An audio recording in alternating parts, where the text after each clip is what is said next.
Hi, this is Jim Stone again, and welcome back to Fast Landing Page Optimization. This is part two, the big split testing profit booster, which are brainstorming groups.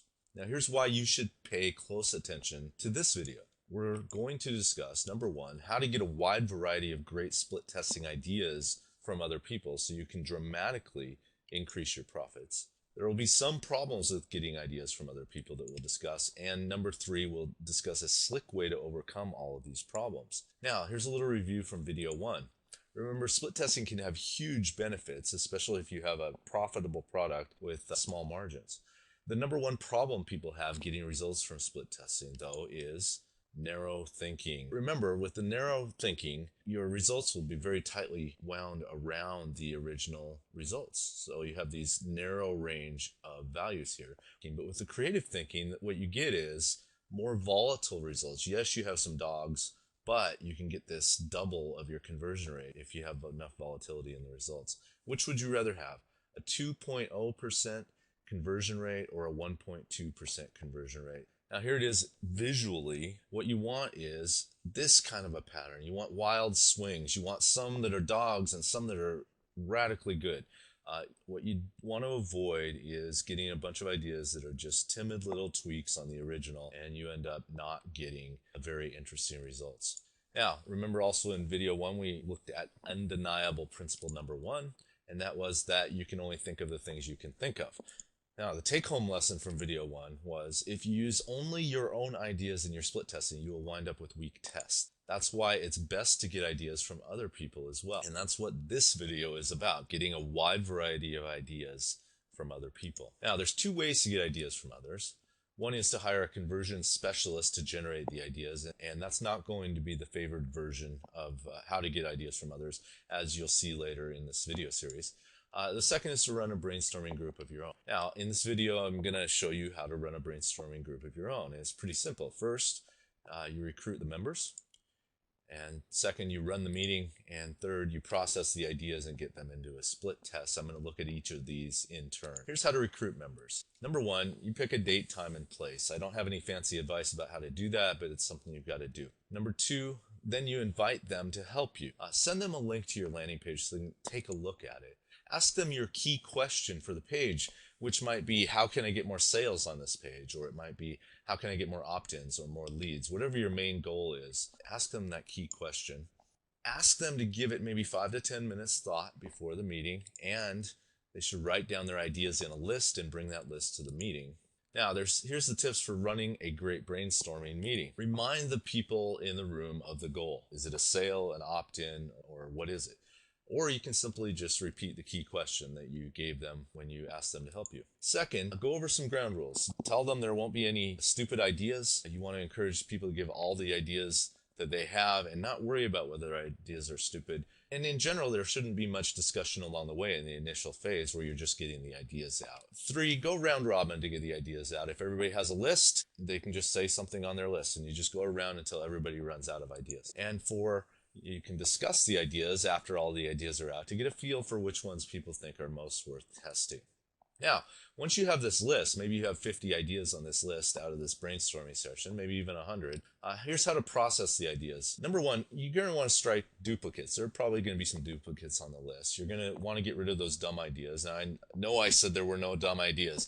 And during the brainstorming session, you have to have that attitude that all the ideas should be allowed to come out. But some of the ideas will be dumb ideas, and many of them will come out of your own mouth. And that's okay. That's part of the process. But at this point, you can strike those out. And also, you can strike out ideas that are impractical or too costly to test. They might be great ideas, but there's no way you're going to test them right now. You just don't have the resources to put those creatives together, perhaps. Once you've struck those from the list, your list is a little bit smaller now.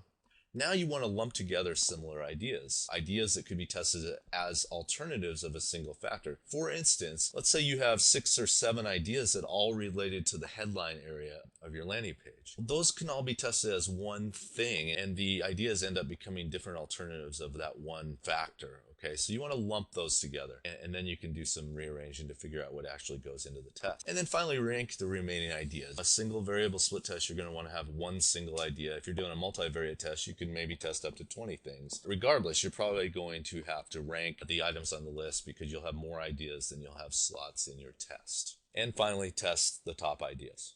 Now, I'm not giving you everything you need to know about how to do the split testing. I'll refer you to other documents and stuff for that. Now, I want to remind you that volatility is king, okay? And that's why we're doing this brainstorming and trying to get a wide variety of ideas. Because if you get a wide variety of ideas, you end up with a pattern that looks like the red pattern, and you end up with that 2% instead of a pattern that looks like the black pattern, and you end up with only 1.2% at the end of the day. Now, here's some ways to get even more variety. Get a variety of people into the brainstorming session. Try to get people from different backgrounds. Try to get men and women. Try to get people of different ages. Try to get people with different relationships to the product or service, and so on. Now, what does this mean to you? I don't want to tell you what financial freedom should mean to you. You've been working on your business for a long time, and you've been having those dreams over and over, and you've been waiting to get there.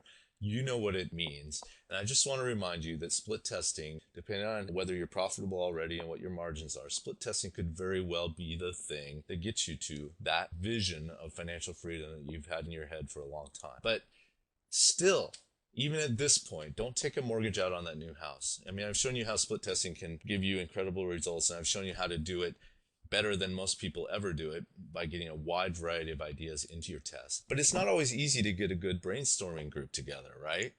And there are some big remaining hurdles. Let's look at those right now. Here's brainstorming problem number 1.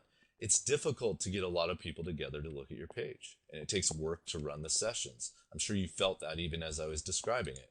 Brainstorming problem number 2 is you feel indebted to these people and probably need to reciprocate at some point.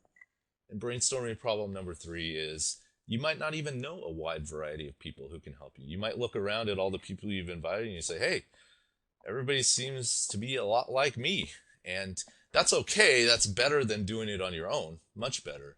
But it's not as good as if you had a wide variety of people in the room. So what's the solution here? Is hiring a specialist the solution? Well, you could, but how many of them are going to produce the variety of brainstorming ideas that you really need to get breakthrough results? How many of them are going to go through a process like what I'm talking about here?